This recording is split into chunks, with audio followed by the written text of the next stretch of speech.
مع دخول الصيف والجو الحر خلاص ما بقاش في مفر انك تصلح تكييف العربية. معانا النهاردة المهندس مدحت صبحي، خبير التكييف، تكييف السيارات، وعايزين نسأله عدد الناس اللي بتجيلك الايام دي يا باشمهندس، ايه الاخبار؟ والله عدد الناس يعني الحمد لله كلنا بنستنى زي ما تملي بنقول.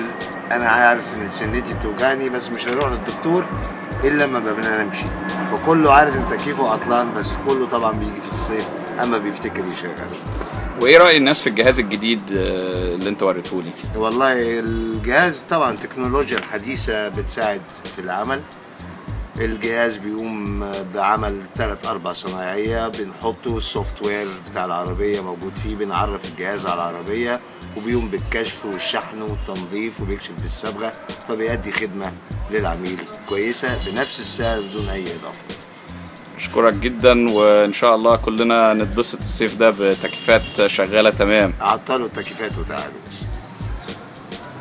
لو الفيديو ده عجبكم اتفرجوا على فيديو تاني من كايرو لايف تي في.